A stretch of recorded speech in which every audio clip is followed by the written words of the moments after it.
மக்களே welcome to நாள் 11. Last வீடியோவில் ஒரு முக்கியமான விஷயம் சொல்கிறேன்னு இருப்பேன். அதுவும் சொல்லலை, அந்த அப்டேட்டும் கொடுக்கல. தென் இத்தனை நாள் வீடியோவும் போடல. அதுக்கு முதல்ல உங்ககிட்ட சாரி கேட்டுக்கிறேன், மன்னிச்சிருங்க மக்களே. சரி, இப்போ அதுக்கு என்ன ரீசன்னு சொல்லிடுறேன். நானும் என் கிளாஸ் பசங்கள்லாம் பார்த்தீங்கன்னா ஒரு ஹேக்கத்தானுக்கு ரெஜிஸ்டர் பண்ணியிருந்தோம். அது இங்கே லோக்கலில் எங்கே நடக்கல, அது வந்து லக்னோவில் நடக்குது. ரிஜிஸ்டர் பண்ணது செலக்டும் ஆகிட்டோம். கரெக்டாக 13ஆம் தேதி ட்ரெயின் காலைல 5:30 மணிக்கு கிளம்பலான்னு எல்லாம் ப்ரிப்பேர் பண்ணிட்டுருக்கும்போது பார்த்தா 12ஆம் தேதி ஈவினிங்காக மெசேஜ் போடுறானுங்க, த ஈவெண்ட் ஹாஸ் பின் போஸ்ட்பாண்டட்னு. போட்ட பிளான் எல்லாம் வேஸ்ட்டாக போச்சு மக்களே. ரொம்ப டிசப்பாயிண்டட்.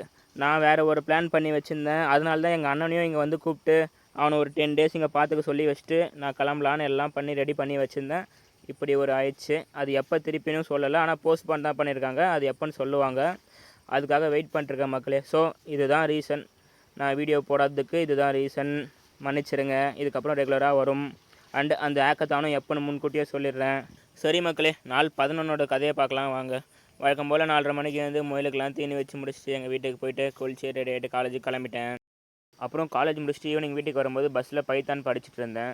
தென் இன்றைக்கி படித்த டாபிக்ஸ் இதெல்லாம் தான். அப்புறம் நைட்டு பண்ணைக்கு வந்ததும் முயலுக்கெல்லாம் தீனி வச்சு முடிச்சுட்டு இந்த வீடியோக்கு வாய்ஸ் ஓவர்லாம் கொடுத்து முடிச்சுட்டு கொஞ்சம் எழுதுகிற வேலை இருந்தது, அசைன்மெண்ட்லாம். சரி எழுதலாமான்னு பார்த்தேன், பட் ரொம்ப டயர்டாக இருந்தது. பயங்கரமாக தூக்கம் வரவே நான் தூங்க போயிட்டேன் காய்ஸ். Good night. மறக்காமல் இந்த வீடியோ பிடிச்சிருந்தா லைக் பண்ணிட்டு சேனலை சப்ஸ்கிரைப் பண்ணுறேங்க. உங்களை நாளைக்கு பார்க்குறேன். பாய்.